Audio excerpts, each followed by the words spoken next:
we'll see how quick that happens. We are live. Okay. So, Excellent. so Scott, you were saying you were going to Tulsa. I haven't been to Tulsa since I visited that cartoonist that died that I was going to freelance with, Larry Latham. Larry Latham. Very talented artist. He had, gosh, I don't know whatever became of that. It was a legacy amount of work he'd done as a kind of a, I would describe it as almost like a, Well, he was going to work with another artist. I won't say who it is, and I think that artist did one page before Larry died, and who knows? I mean, I never saw his comic.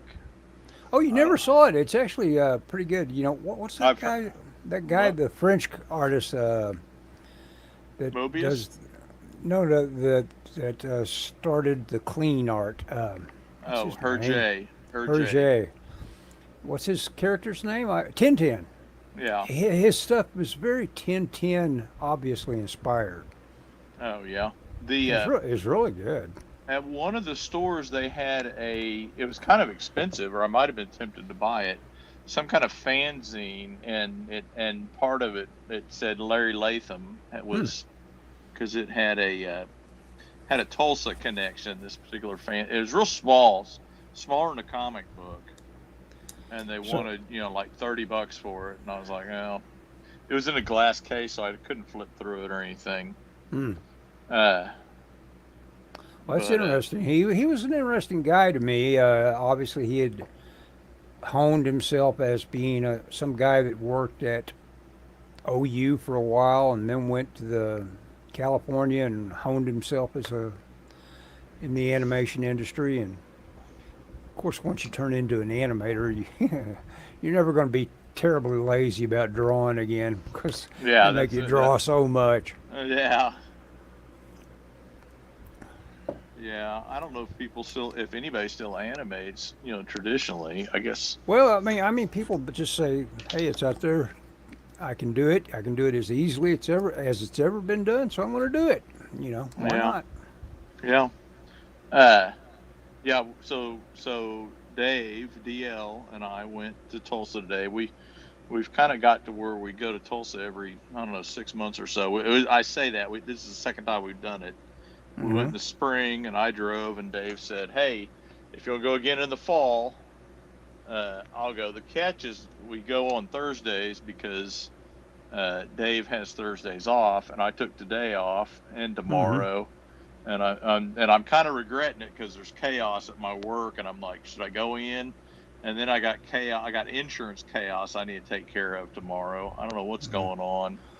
I hate They chaos. Well, I've got a lot of it in my life right now. It seems like. But whatever, I mean, when what's the saying? Yeah, to make an omelet, you got to break a few eggs. Yeah, that's the way it works out. But Yeah. boy, it's rough. Well, it's the work stuff is not good. But I'm as I told Dave, I'm 57. So and I'm right in front of the camera. Sorry about that. You Uh, have been perched in front of the camera quite a bit. I don't know well, if you've got another angle you want to work on. is this better? This is better, isn't it? I just have Yeah, to set but up. if you're uncomfortable, I mean, if No, your I just got. neck's hurting, No, well, first I'm going to get a massage tomorrow, so all right. you know. But yeah, I'm fine. I just got to be careful not to get in front of the thing. But uh, anyway, I'm 57, so it's like, well, and I don't mean this flippantly or whatever, because I enjoy my job, but at this point, it's kind of like, well, what's the worst that can happen? I mean, Yeah. I'm not gonna be there. The goal is not to even be there 5 years, honestly, but Mm-hmm. I'm not at the point I'm ready to leave either. So. No, not all that stuff. See, you don't want any shocks to the system that you can dodge at all. Right. I'd rather leave on my terms. So Yeah. I'll get the stuff taken care of. I need to. Well, the last year or so, my work has really changed, and I'm trying to figure out what my role is, and I'm realizing that because because every time, I'm in charge of a group of people, 20 or so people, and Mhm. every time I really take my hand off the wheel and let them coast, it seems like there's trouble, and so and not that I need to be more managerial. In fact, it's the opposite. I need to be more hands-on in the work that they do in terms of like quality control and stuff. I mean, that's what happened is a guy was working on a thing and he didn't do it correctly, and so as a result it put us behind, and he wasn't able to catch up today, and he I don't want to say he should have been able to, but ideally he would have been able to, and he wasn't. So something is going to ship out, and I think we're okay in terms of like meeting a deadline. It's just it may not. They may have to ship it in 2 parts, and it's just kind of a mess. And people aren't really thrilled with me right now. So I Well, say that. that always hurts, and of course, but you don't want to add any paranoia to it that you're wandering around thinking people are saying No, that's Scott. I wish he was boy, doing better for us. yeah, no. I'm not. No. Yeah, no. I'm not doing that. I'm just realizing that I need to reassess what my role is, and part of that role should be more of a quality control thing. And I'm back in front of the camera. Sorry about that. That's all right. So I was going to show you some What'd of you get? what I bought today. Yeah, Tulsa. If I can. So we went to several vintage stocks. What I'll is start. that? Vintage stocks. They sell DVDs Okay. and comics and other stuff. But I bought. Okay, so I got this. I don't know if you can see that. Oh, You know what that Stallone, youthful You know- Stallone. Yeah, Paradise Alley, I think was the second thing he ever did, and it's a wrestling movie, and I Is it? remember, yeah, Is it? Okay. yeah, they're wrestlers Huh. in like Hell's Kitchen, 1946, and and when I was a kid, a friend of mine who was a big Stallone fan, like when I was in high school, I remember him talking about watching this on TV. I've never seen it. I've never seen it. Okay, so the next thing I Did got, he direct it and write it? he wrote it. He wrote Okay. it. I have the novel of it, believe it or not, written and directed by Sylvester Stallone, 1978. So it was Written right and directed. yeah. He's trying to catch fire again. Yeah. Well, that's the thing, and it's a wrestling movie instead of a boxing movie. Uh-huh. So the next thing is this movie Gog, and you've actually made me a Oh digital yeah. copy of this, which I've never watched. Now I'm going to tell you a story about Gog. Okay. When I was a kid, I would watch science fiction movies on Friday nights. Yes. One of the channels had, or mostly it was science fiction or genre type movies, but it was mostly science fiction. And I would look in the paper and see what it was. And one week I looked in the paper and it was Gog. Mhm. And somewhere I had a magazine that talked about it, and I as fate would have it, my church was having a revival that week, and I did not get to go. I did not get to see it because we went to church that week. Uh-huh. That revival, you go to church every night. Yeah. And so I have never seen Gog. I know you made me a copy of it, which I've never watched. And I saw this, and I thought, you know what? I'm going to buy it. Now, it says limited edition collection. I don't think there's anything in here. I mean, I expected something, and literally it's the plainest looking packaging. Well, it's You know- it's an interesting movie. Ivan Tors, the guy did Flipper, Yeah. and also did science fiction theater back in the day, and he's got a certain look, and it's a quality look, and that guy that's in it was in that Elvis movie we watched. What was The it one called? in New Orleans, I think, wasn't it? Well, we watched 2 Elvis movies, didn't we? Didn't we watch a Western? Didn't we watch one of the Flaming Heart or something like that? Maybe not. I don't remember that. I thought the one we watched was in New Orleans, but I forget the name of it. Yeah, King Creole. King Creole, yeah. Because it was like one of his big ones very early, yeah. Oh, this was new. This one. So I got one more movie. This I filled the cellophane off because I hadn't opened this one. Okay. Okay, this was the most expensive one. It's $15. It's Silver Screen Icons Earl Flynn. It has wow. Captain Blood, The Adventures of Robin Hood, The Seahawk, and Adventures of Don Juan. Wow. And it's I didn't know it's got so it's got 2 movies per disc. These I don't know who puts these out. These Silver Screen Icons are really cool if you're not looking for like Criterion movies or whatever. Yeah. I've got one of the Thin Man that's got the first 4 Thin Man movies in it, which is really cool. And they're usually this is $15. I may have overpaid for it. I don't know, but I saw it and I was like, "Oh, I want that," because that's four good movies right there. Yeah. Captain Blood and Robin Hood. I've seen all of them, but The Adventures of Don Juan. So yeah, I haven't seen that either. anyway, but so let's see. I got those. We went to a place. I got some comic books. Nothing. And I got this. Now this is new.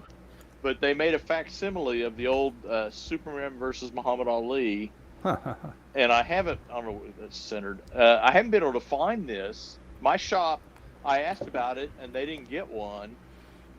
So I picked this up for $15. Okay. Who does? Yeah, is that Neil Adams on the inside? Neil Adams. It is Neil Adams, inside and cover. Wow, sweet. Anyway, I mean, so, just for that. I mean, every now and then you buy something expressly because what it means as art. So, yeah. Yep. That's most of what my purchases involved. It's like, I need that. Yeah. Look at that. Well, yeah. I mean, yeah. So, and then I bought. I bought our friend in New Jersey. I don't know if I've told you about her, but we went to a comic shop. She said, "Oh, I want to go to this comic shop," and she was telling me, "I want to read some comic books." And so while we were there, the guy at the store gave her Lois Lane comic, and I said, "Oh, I have the perfect comic for you that you would love. It's the 50s Supergirl comic." Oh yeah. And I had bought a showcase, which is like the Essentials, but it's DC's version. I bought the showcase of that. Well, when I bought at a place in Tulsa, when I did, they had 2 of them, and when I went back, they still had the other one, so I bought it for her because cool. I figured I think she'll like it. I hope she does. Very cool. And I am. What? Go ahead. I'm trying to draw a guy snapping his fingers. All right. Yeah. Thanks, Dan. That's where you look at your hands and say, do you draw it poised right before the snap, which is very distinctive. You could say that, or the sound effect is a snap. Yeah. So I'm and I'm drawing it from the other way. Yeah. Turn your hand. So I'm drawing it. Let's see. It's this hand. I'm showing it like from that angle, kind of. Well, see, that's a very unrevealing angle. Have him turn his wrist and give you that. Yeah, I'm working on it right now. What was I talking? Oh, well, what was I? I gotta give remember. you some crap, Ellis. Okay, go ahead. Because I tried to convince you to let me buy you an a window unit, like a month ago or several weeks ago, and you deferred, saying, "Oh, the hot weather's over." Yeah, oh yeah, we got another. We had another strong week's worth of it. Yeah, but it only got to the 90s, and we got 48 hours left.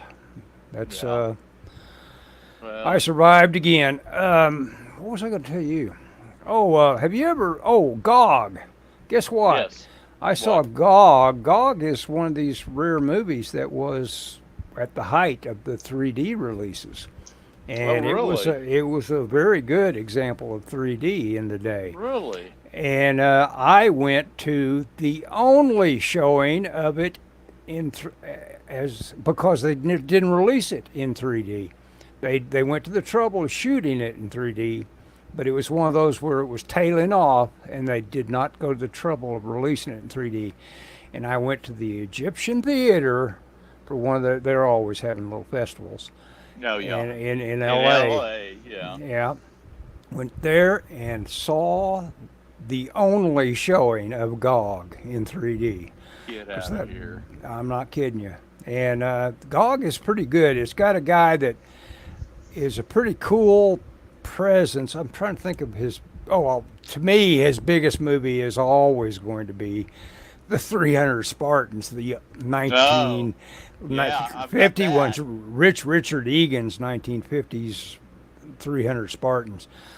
And boy, that's got such a great ending where they all decide to die together and circle up, and you know they're ready to take the last rush, and that emperor goes, "Give them the arrows," and so they just whittle them down with all those arrows flying into them.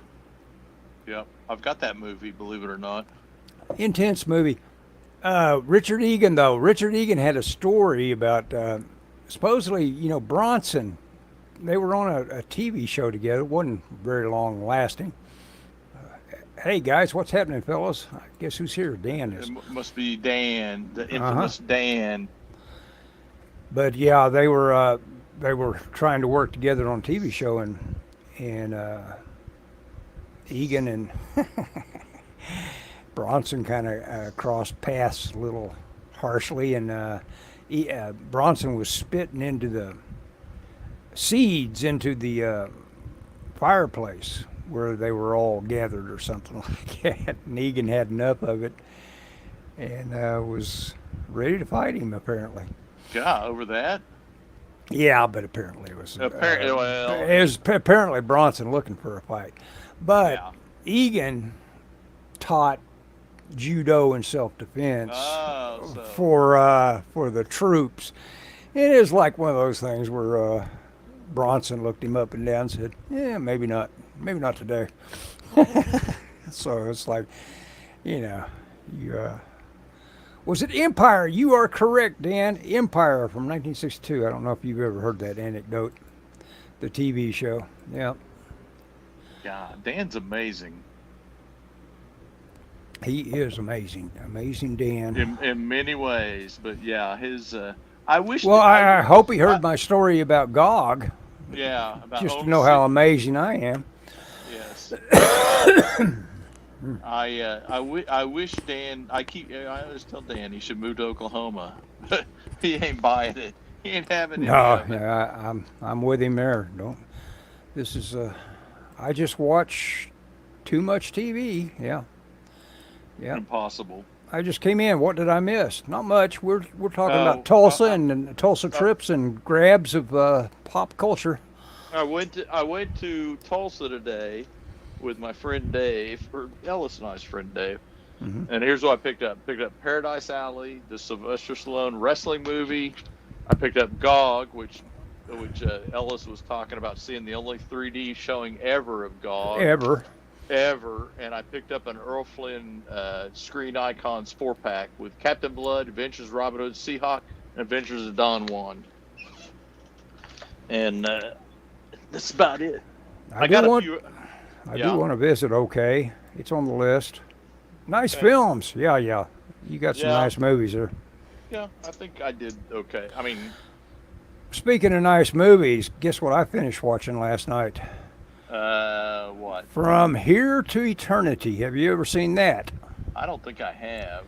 Oh my gosh. Well, it's on Prime before it leaves in about 9 or 10 days. Oh, really? Yeah, I've been seeing a lot of stuff that's getting ready to leave Prime, and I've been like, what do I need to watch?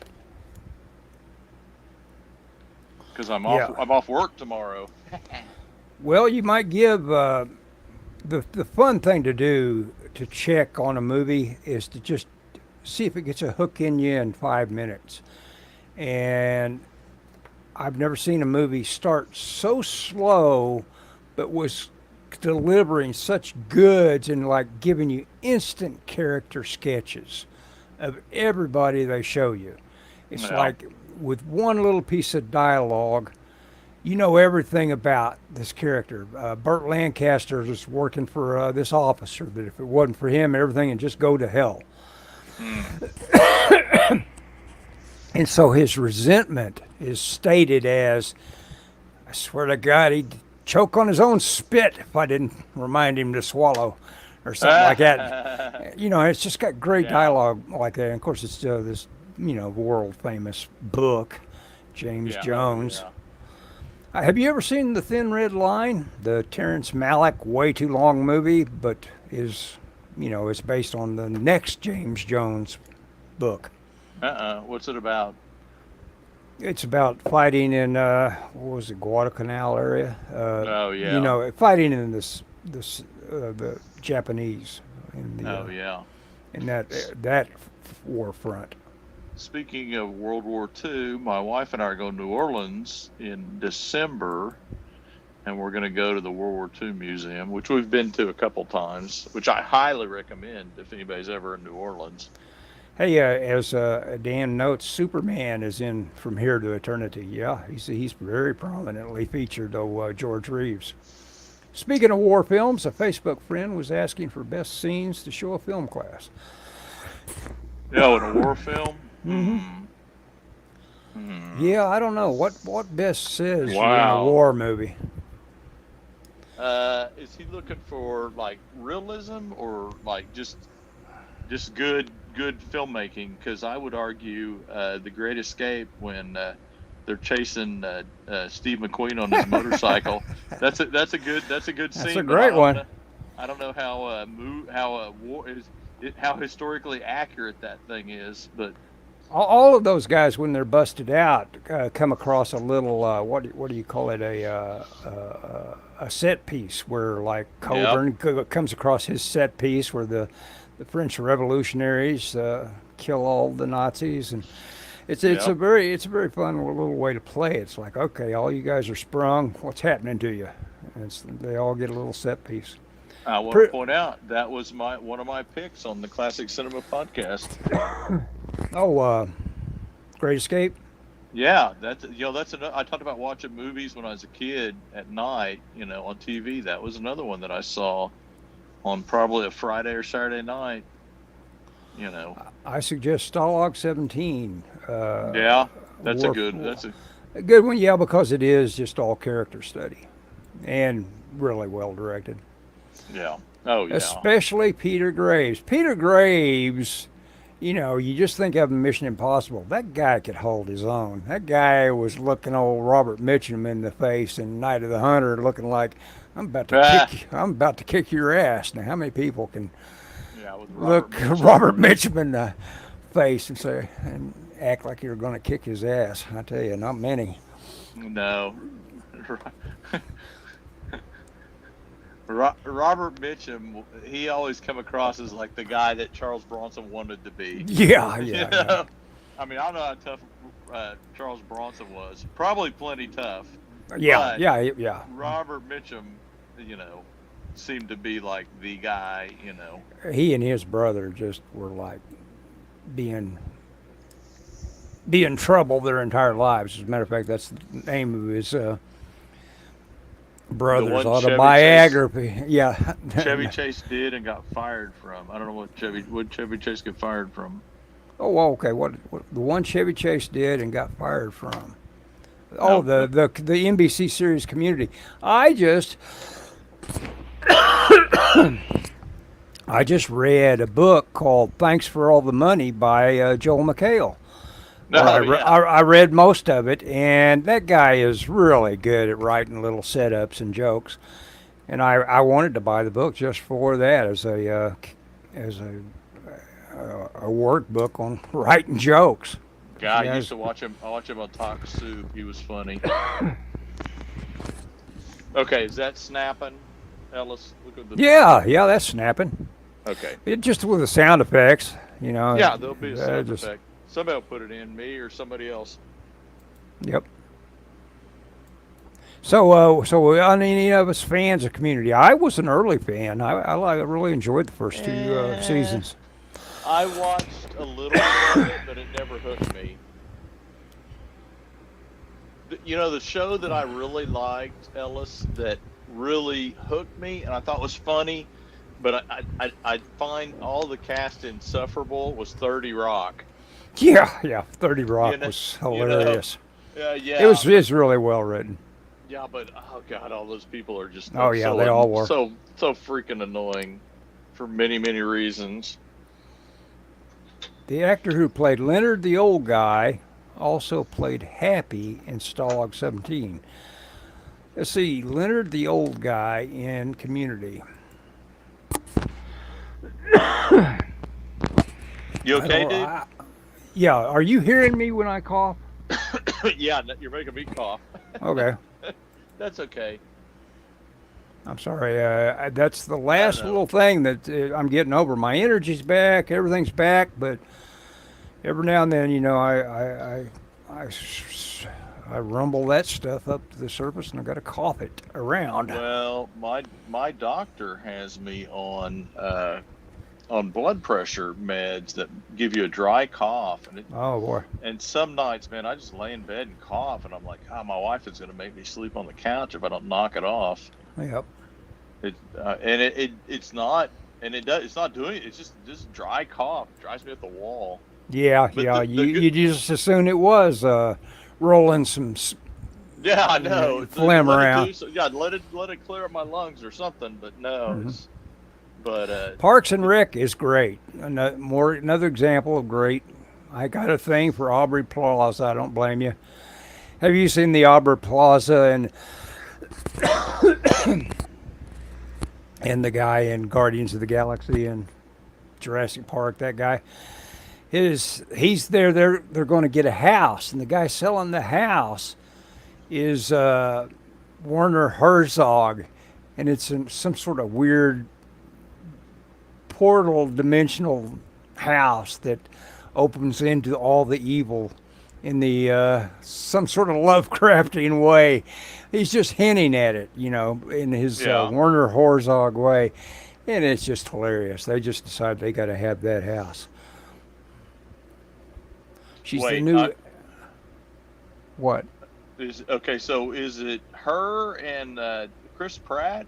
Yes, Is Chris it- Pratt. They were. Okay. I guess they got married at one point. I don't know. Yeah, okay, so this is an episode of Parks and Recreation. Yes, Parks and Recreation. Did I Okay. say it was? Yeah. No. I think that's what you said. But I was trying to figure out if it was a side project they did. No. It was just one of those things where it's like, wait a second, that's Werner Herzog, and he was just like a guest star of like saying, who's going to be selling this house? Well, Werner Herzog likes the show. We'll get him to do it. Yeah. You started to say something about something she had done. Oh, Dan actually says she's in the new Agatha thing from Marvel. I have no idea Oh. what Agatha No, relates it's a to from Marvel. Disney Plus series. Just 2 issues just dropped, or 2 episodes. You Haven't know, watched it. Go ahead. Has Dan watched it? Chris Pratt is great in that series. He was only going to be in a few episodes, but they made him a regular. Yeah, I can see why. Yeah. Let's see. I was going to. Yeah. You know what I thought was dead and buried completely from everybody's reaction to it was everybody involved in Black Widow as a franchise. And apparently they're coming out with all those characters again in something called, I forget what they're called, but, they're obviously a group, Is it Thunderbolts? maybe it is Thunderbolts, yeah. And That's it's what they like, are.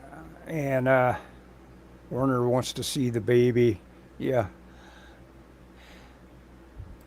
And I can't bring myself to watch the new Marvel. I want to like it, but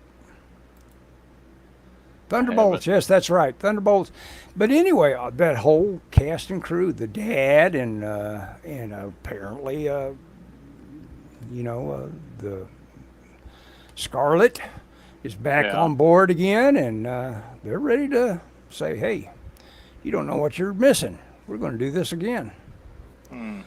Which kind of, after you go through the pain of getting to know them, because it's not all that well done, It's No. like, that was kind of interesting. That could be a pretty dynamic little group of Yeah, whatever. yeah. I didn't think it was terrible, but yeah, it was not. Oh, have you seen the trailer for the new HBO series, The Franchise? Who's that got in it? I don't know. Maybe. I don't No, know. I'll have to look. I'll have to look for it. I have Max, so I think I have HBO.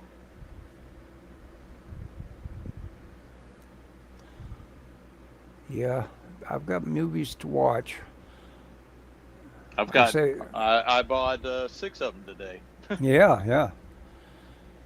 There's nothing like a good old goofy. And of course, I've read. I think I read almost all of it. It's weird how you fade on people's life stories of themselves. I was reading, just extremely interested in the Robert Blake story about his autobiography, something of a rascal. Stories of a rascal, and then I quit on it halfway through it. I did, part of in the back of my mind, I didn't want to get to that part where he all of a sudden started blaming the world for killing his wife, basically. Yeah, But maybe I think that's why I stopped. it could be. I could see not wanting to read that. Yeah. A Roger Corman 4-pack for $5. Now that can be. Depends on what it is. Yeah, I would want Not of This Earth, Creature from the Haunted Sea. What else would I want in that? It Piranha. had Piranha and Piranha. Star Crash. Wow, it had Yeah. Star Crash. Oh, yeah, Piranha. I would pick Piranha. Did he do Humanoids from the Deep? Humanoids from the Deep. He did as a one of the first female directors. He was underwriting her, doing all that raping by fish Oh, yeah, and but Humanoids from the Deep. not fish. Humanoids. Yeah, that's right. What am I saying? They're humanoids, obviously. That commercial, and I can't find it on YouTube, but that commercial made a huge impression on me as a kid, where they would go, this ominous voice would go, "Humanoids from the deep," you know, and I Rock don't and know. Roll High School. Boy, you got to go in there. Battle Beyond the Stars and Rock and Roll High No, School. that's on Amazon right now. I saw it last night. I don't. It may have been on the leaving list. Hmm.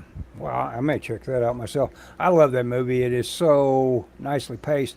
And of course, the guy that directed it came right out of that whole scene in terms of there's nothing he wanted more than to be hanging out with The Ramones. Andy Oh Warhol and yeah, his crowd. He yeah. was very into that. What's his name? Arkish, I think. Tubi has the first 3 films. Yep.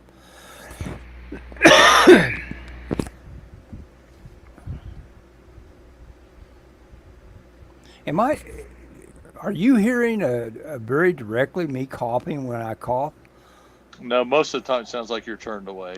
Okay, good. Because basically I'm just curling my fist around my mic. Curling my Oh fist yeah. around No, my no, mic. no. I mean, I can hear it, but it's not like blowing out my eardrums or Okay, anything. okay, good. What do they call that in radio? Where you've got a Blowing out. you've got a delay. You're able to sneeze Oh, and cough. cough button. Yeah, I guess it's just called a cough button. Limbaugh used to talk about it. Mm-hmm. That's the only reason I know about it too.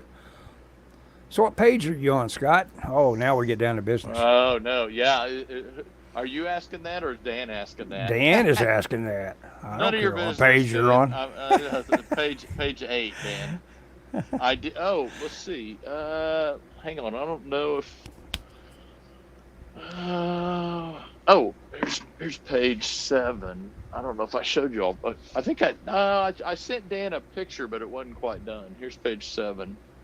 Oh, cool. I don't know if you can see all that. Yeah. Oh, I like that. Yeah, yeah. No, Yeah, no. I really struggled with the layout, because I had that's different than my thumbnails, but I was looking at that John Romita Spider-Man stuff, and I was like, I gotta do something with this. I had to give you a shout out to Robin Snyder. It is okay. I am working on a horror book with Halter right now. Oh, Nice. okay. Who is Halter? Kevin. Is that a publisher? No, it's the letterer. Oh, okay, cool. I think that's right. Yeah, Kevin Holter. I think unless somebody who's Robin Snyder? I don't know who Robin Snyder is. I don't know either. Well, Dan will explain yourself, Dan. Okay, let me check.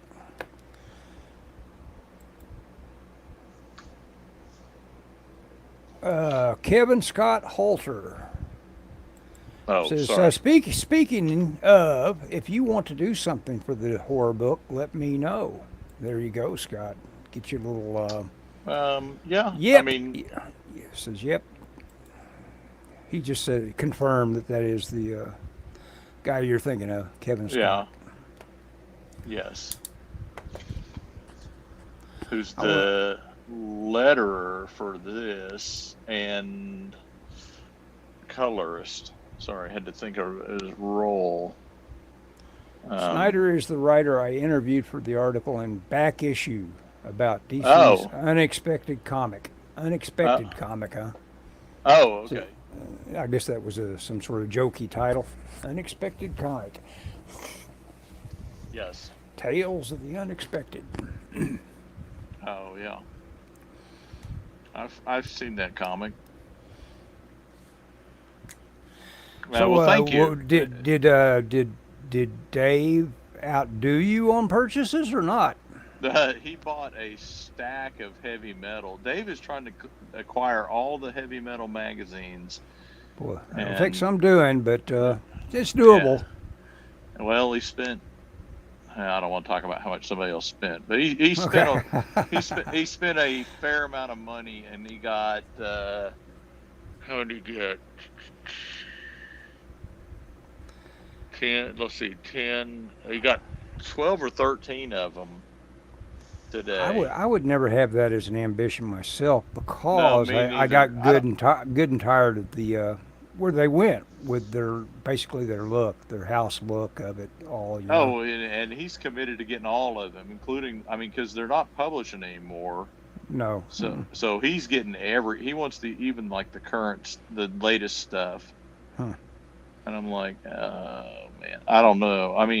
I would probably say like, I'll get all the 70s or all the 80s. Yeah, all that. Well, I remember I went for the mail order route, and there it arrived. There's those two robots beating the hell out of each other. I had the first heavy metal arrive via mail. Really? Mm-hmm. Yep. Nice. I guess you were still here in Oklahoma, right? Oh yeah. Let's see. Snyder's the writer. Let me see. Let me check up with Dan. He was also Steve Ditko's main collaborator on all the fanzines. That's right. That's the Ditko did at the end of his career. Oh well, those were some good work. Yeah, I find that stuff interesting. I don't know. I've never been a real Ditko guy. I appreciate what he did, but his I was more like Kirby and some of that stuff. Not to say he wasn't talented or anything like that, but I like that he worked up until like the end of his life, that he had this studio like right in Times Square. Yeah, in a great little spot. Yeah, and he just worked there, and he fell into he put himself in kind of the thing like I always said John Byrne was in when he was doing that X-Men book that he was doing and not publishing and just selling the pages. Draw what you want to draw, kind of like I guess like I'm doing. Draw what you want to draw, and money be damned, And if you can't make money at it anyway, just just at some point you got to turn off that part of your brain. He's the Well, guy who told. He says this guy told the story about Ditko using his old Atlas and Marvel pages as cutting boards. oh yeah, I've heard that. He spent a boatload. Talking probably about the. That could be a dinghy or a Titanic or the Titanic. What'd you pick up, Scott? Oh, we What? already looked at what Scott picked up. He got movies. I just Yeah. ordered Atlas's Rocket Ship Comics, the hardback edition. Atlas, yeah, I'll go. put out I'll some go good through stuff. the. I'll go through the. Okay, so I got those movies, Dan. I got this. I've been able to find this in Oklahoma City. I kind of came out this late, and nobody had it, and so one of the shops we went to had it, so I picked it up, which is the reprint. That's the reprint. I didn't show Ellis all this. So I'll show you. Okay, show it. I'll show you. Okay, so I bought. Hang on, let me step out in the hall because one of my books is in the hall. No, where'd it go? Oh crap! I've already lost one of them. So one of the things I got. Is it being used as a doorstop? No, I got it. I told you about this, Ellis. I bought it for so when we were in New Jersey, our friend up there, we went to Jay and Silent Bob's secret stash, and our friend, she said, "Oh, we should go by this comic shop because we're gonna go there. We're gonna go to the city." And she said, She says, "Oh, I want to start reading comics." And so she's like, "What should I buy?" And it's all modern stuff. And I said, "I don't think you'd like any of this stuff." And I said, I have a great book. I should." And so when I went to Tulsa a few months ago, or no, it's been longer than that, maybe a year ago. Anyway, we went to Tulsa. We went to Arkansas. We stopped in Tulsa, and they had the Supergirl Showcase, Volume 2. So it's the 50s Supergirl, drawn by Jim Mooney, and I love that style of art. So I bought it. Well, they had two of them. They still had the second one like probably a year and a half later, and so I bought that, and I'm gonna send it to her so she could read, because I think she'd love that stuff, because it's all fun, you know. Supergirl lost her cat and all that kind of stuff. I think she would dig it. So I bought that for her. Also, while we're there, I bought the novelization of Civil War. I'm really Whoa, look at that thing. I am into Marvel novels recently. I'm enjoying reading them. That was like half price. I picked up. Is that large print? Because that seemed like a really thick paperback of novelization of comic books. Look at that thing. No, it's normal. Man, yeah, normal. It's 420 pages, so I mean, Okay. it's pretty thick. Well, it's like a mini series. I mean, it's a novelization of the event. So, I bought this. We went to a place that was selling all their comics for $2.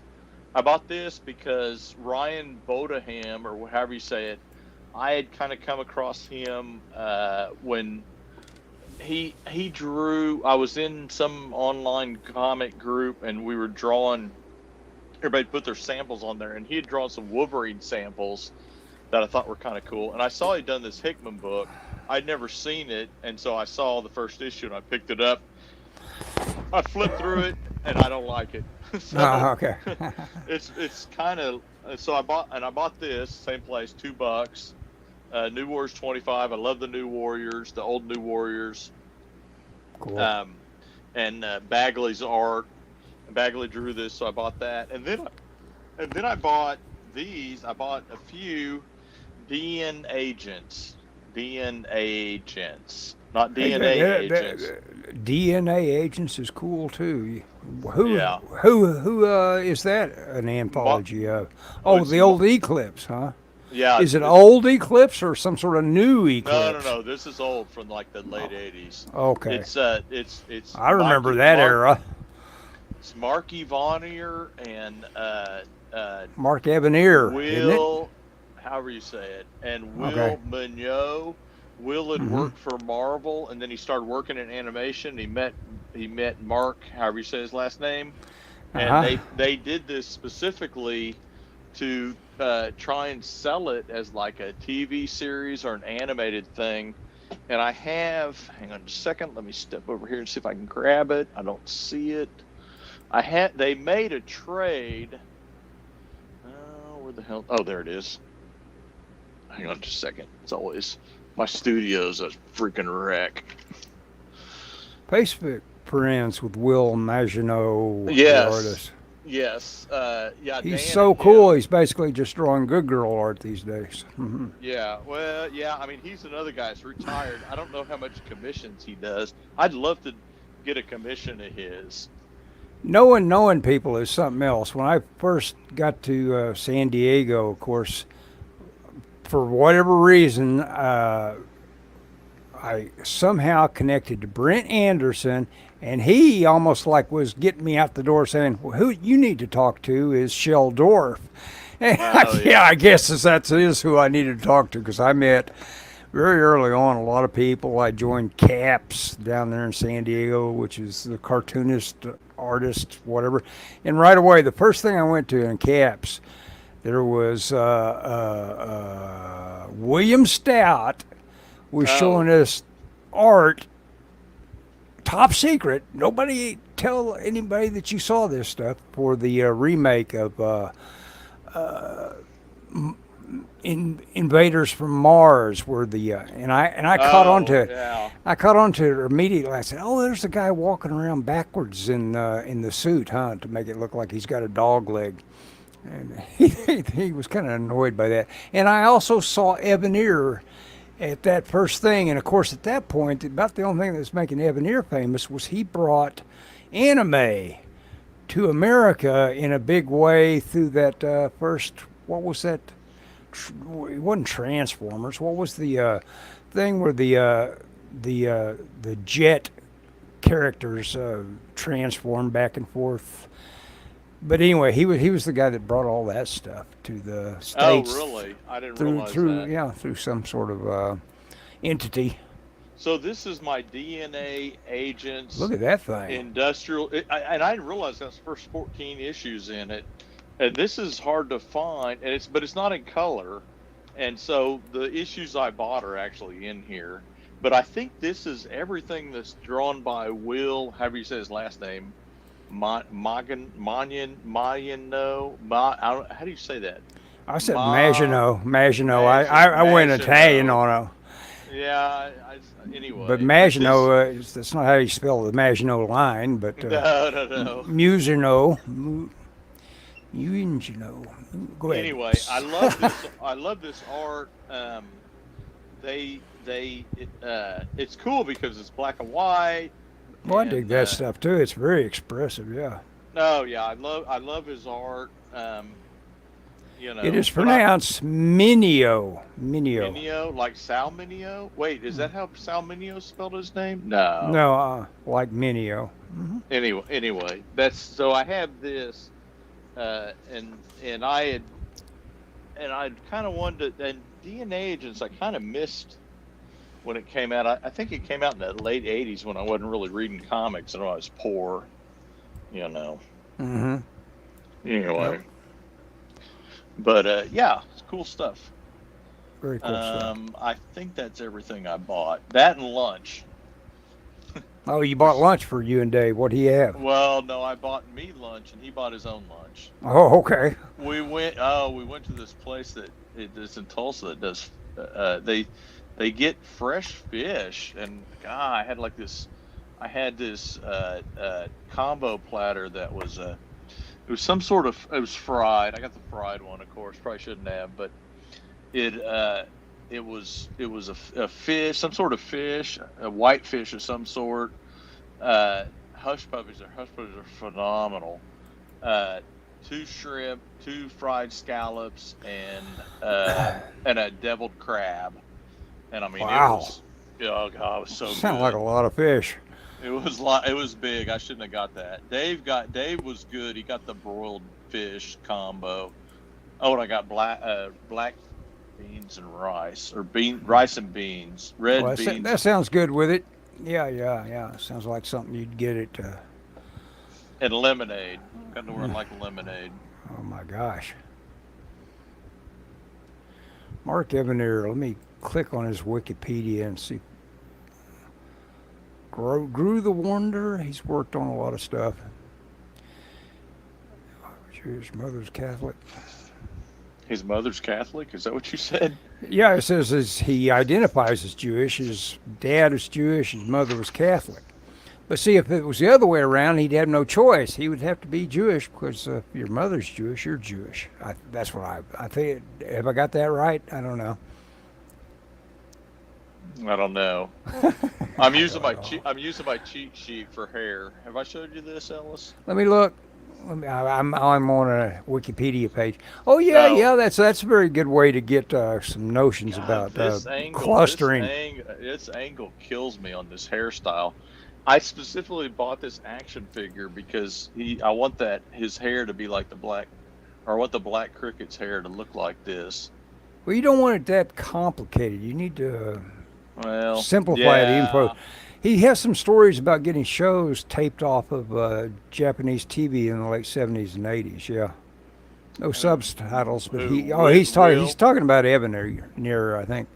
Oh, maybe not. He may be still talking about Will. Will's Facebook is interesting to follow because he's always recommending movies and stuff, and I'm like, he recommended something that is called. It is called the Omega series or something. It's a series of Japanese movies. One of them is called like War of the Planets, I think. And it's just got this. They all use kind of the same sets and the same, so they have a real distinct look. And I've watched one of them's on streaming. The rest of them are impossible to find on streaming. I mean, I could probably spend money, I guess, but anyway, I forget the name of that series. But Evan here worked for Kamiko for a little bit. I forgot about that. Kamiko, you remember Kamiko? Yeah. Oh God, there used to be so many publishers. I think I'm wrong about him bringing the anime to America. I don't see any mention of that. Okay, so I'm wrong. Let's see. Watch Spider-Man and His Amazing Friends. You will see where they snuck anime characters in the backgrounds. Oh, nice. The Spider-Man origin episode has Gotcha Man characters at the wrestling event. Doug Rice is another cool guy to talk anime with. The guy who did Dynamo Joe, the giant robot series. Yeah, that early stuff. It's great that, of course, what's really great is YouTube. You just type in an interest in anime now, and you'll get a big hit on all that old vintage stuff. But of course, there's better ways to get it. I mean, you can get all of it on Tubi, no doubt. At this point, a lot of it. I mean, I watched. What I discovered, you could get as much of it as you could stand on Tubi. Is every Dobie Gillis is on Tubi. Oh gosh, I tried to watch. Somebody was talking about Dobie Gillis one time. I love Dobie Gillis. I'd never seen it. I mean, it wasn't you. Somebody I used to work with was talking about it, and so I watched some of it. I was like, oh my gosh, not your stuff, huh? No, it's like, who likes this? Now I know. Well, yeah, now you know it really is. It was all based on short stories by this one guy, and so they're on that level. They're all at least as well written as a cool, funny short story. Well, I mean, some of that stuff, I think it depends on the age that you saw it at. I mean, it probably appeals to you more because you saw it at a certain age. Well, actually, I'm catching up to it. It had done its thing because it was done by '63, and I wasn't watching a whole lot of TV when I was 10. For anime, well, I was too, but it wasn't that. What the hell was wrong with you? Well, really, in terms of like quality TV, there wasn't just a whole lot. I remember the first program I saw in color was Flipper, and that was kind of late. For anime, I recommend Crunchyroll and High Dive. Both are fairly cheap, and they post episodes the same day they air in Japan. Wow, that'd be cool. And no commercials.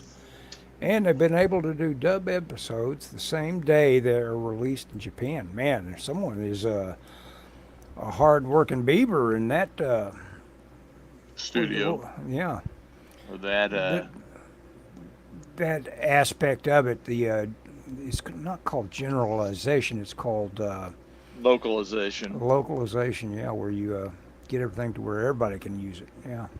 Yeah. Well, anymore with AI, you just say it. Yeah, that is becoming the fact, isn't it? It's like you want a translation of that? What are you waiting for? I think, Type it in. Initially, artists were like, "Oh man, AI's stealing our jobs," and people were like, don't worry about it." And now they're taking a lot of jobs that people never thought they'd take. Yes. Says, I'm not worried about it taking my fine writing job. Right. Or they'll never use it to write code. They'll never use my frontal cortex for. Yeah. The problem is, a lot of these jobs now are ones that actually get paid good money, not chump art wages. So it's like there's incentive for them to replace them. They are talking about going AI to keep localizers from throwing in their hot takes. Yeah, I mean, that can happen too, where someone starts having fun with the idea of, hey, we're translating here. I'm going to add a little spice to this. Yeah. Slip in a little political message. Well, there's something like that. Yeah, I mean, that's, it's the world we live in. No one can keep their opinion to themselves. Well, yeah, and the strong opinions get a car bomb, or your pager will blow up. Yeah, dude. How about, I was reading about that before we went online. Crazy. Isn't it amazing that someone could get into the way of that delivery of those and know where they were headed, get specific about. I guess all you have to do is have the invoice saying, this is going to all these people, huh? Okay, these are the ones we want. And then just say, can you imagine the madhouse of all that altering that was done? Because they had to have had 1,000 people saying, okay, yeah. Let's get the soldering irons out. And, they just had to have it just had to have driven people crazy trying to get it done. They had somebody kicking their ass all the way up and down the line on it, no doubt. Yeah. Well, I didn't realize until I read this article today, which I don't know when this happened, earlier in the week, that the next day walkie-talkies blew up. Yep. They had a follow-on attack. And then they, I don't know what their point was, other than maybe it was just incidental, but they had solar collectors blowing up. I don't know what good they got out of that, but I guess they know better than I do. That, and then the article I read was disputing that they think that was part of it. Yeah, it's kind of disputed that was part of it. That wasn't just like something blowing up. Somebody decided to blame on Israel.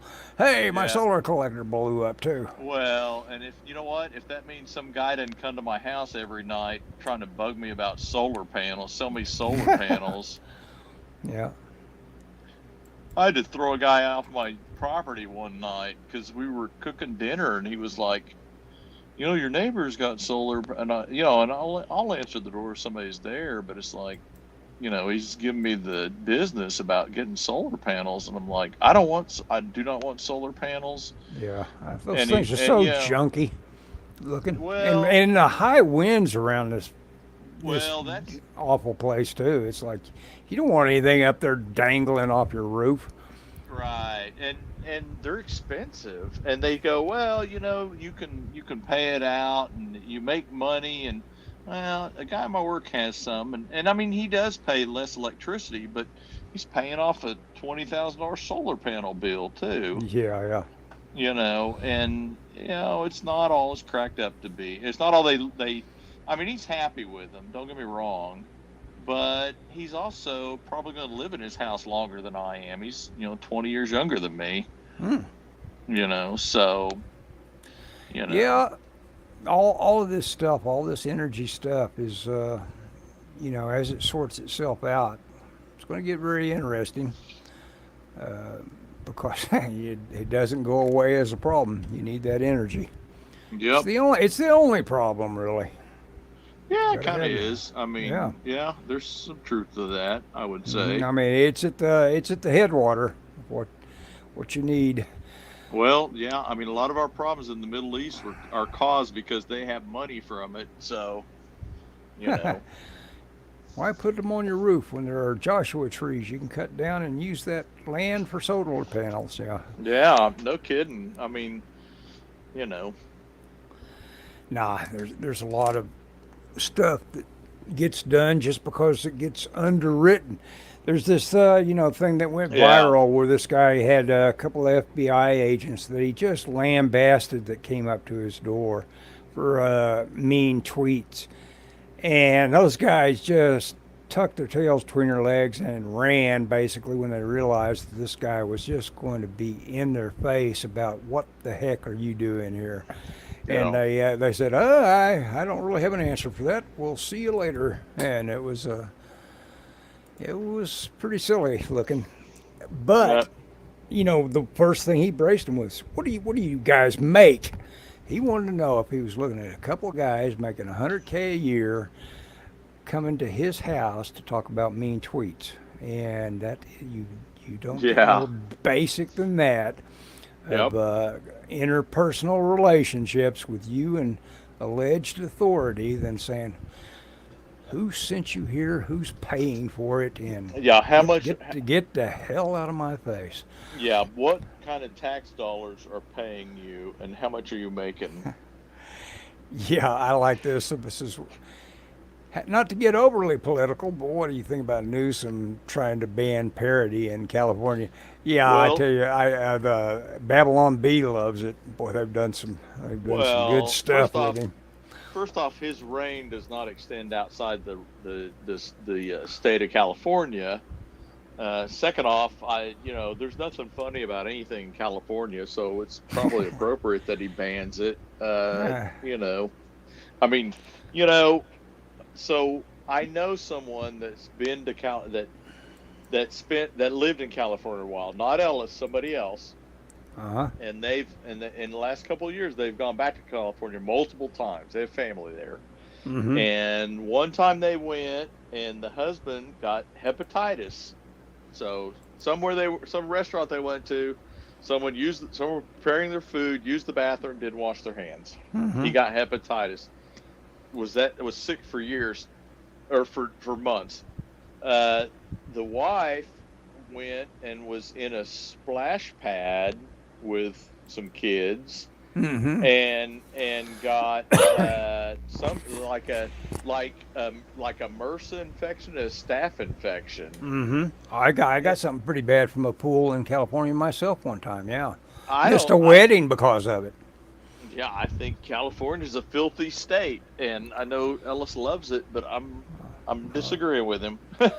Well, I couldn't talk myself into going back. I have a friend trying to get me to move to California. There are sites I'd love to visit and people I would love to meet. Sure, California, the moment you go, it's like you say, "Oh, this is the way we should live. the climate should meet the skin. Oh, I agree with that. This is the perfect place." The And weather's beautiful. but then they make you pay for it by crowding you in with everybody. And as a matter of fact, while I was getting out of my deep nap today, I had some sort of a flashback of I don't know why I wanted to be there in my deep recesses of my brain, but I was on the 405 again, going up Oh God. over the hump, going down into the to the valley there, and it's like, and remembering that stop and start traffic that went on to survive getting back to Simi Valley. Whew, boy, that was a haul getting. And eventually, I had one guy in the know that said, "Well, you ought to try going overland." And if you look at it on Google Maps, it's like nobody would use this as a route because it's all twisty and turny. going over the mountains, basically Oh, through the yeah. mountains Yeah. to Topanga Canyon and all that from Simi Valley to get down to the coast. But I tell you what, once I started doing that, it's like I kind of loved it. The thing that scares me is studios are talking about moving out of that state. Like Warner Brothers is going to Nevada. I worry about people who run California going to red states and running them next. That happens. It's weird. Yeah, it does happen. It's weird. You would think someone would be conscious of that, but no. You bring a fraction of it. You bring a little bit of sediment with you. You aren't just necessarily the world's most horrible person arriving in a red state. You're just a little piece of a horrible person. And then you add up, your attitude of saying, let's vote for this progressive thing because I don't want to not keep us going down the road to the future the way we should be. That verdict that the progress needs to continue. No, we do need. Oh, something happened to Scott. Right in the middle of my discussion of how things ought to be. Let's see. They hate how the state treats them, but they vote for the policies that cause the trouble to begin with.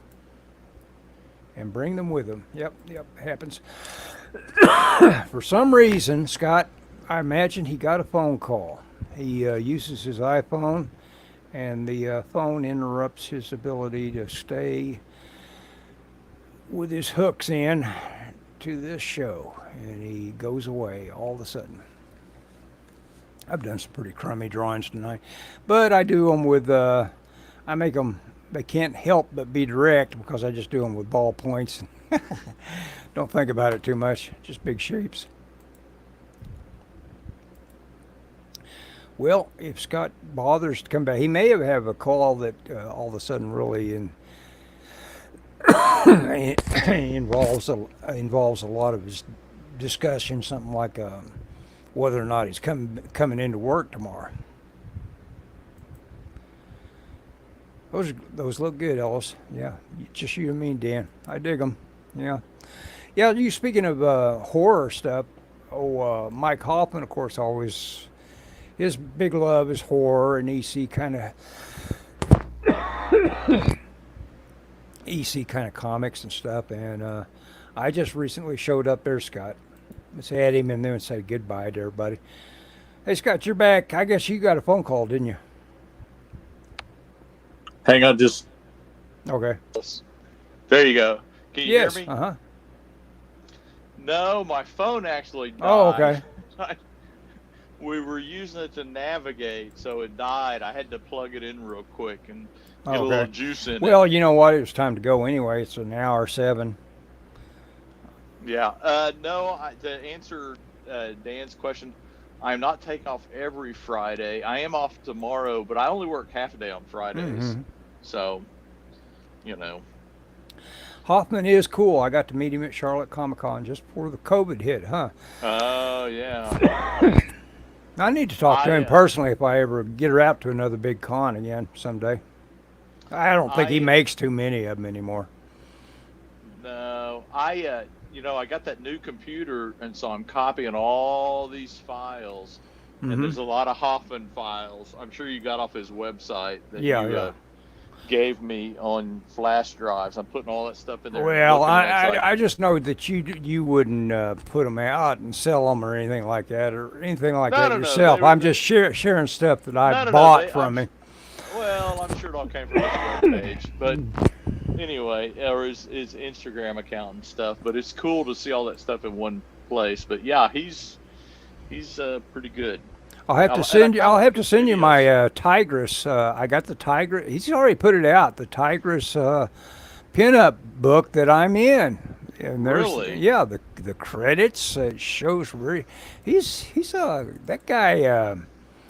His pipeline on going straight to Kablam and having a comic book ready, you just can't touch him. The guy's quick. Let me see if I think I think he's a pretty smart guy. Yeah, I think so. He's I've one of seen those. his videos where he talks. He's and I probably think on the he's probably on the spectrum, don't you think? Maybe. I don't know. I don't even know. You know. Yeah, what the spectrum is. Yeah, I don't Neither even do know what I. the I just spectrum use the. means. But I think he's pretty smart. He seems to be. He talks about smart stuff in his videos, but also he seems to be real good at like, you know, being commercial and being, you know, profitable, making money. I don't know if he makes a ton of money or whatever, but he seems to be doing pretty good for himself. He seems to be a guy that just saw how it was expected to be done, and he said, "That's stupid. I want to own what I do," and Yeah. just instantly bailed. He saw how it was supposed to be done.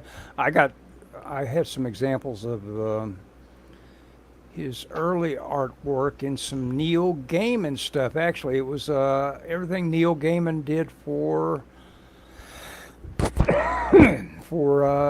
Batman. And he actually did a little Batman story of some Oh, sort really? of some sort of Arkham Asylum little little moment.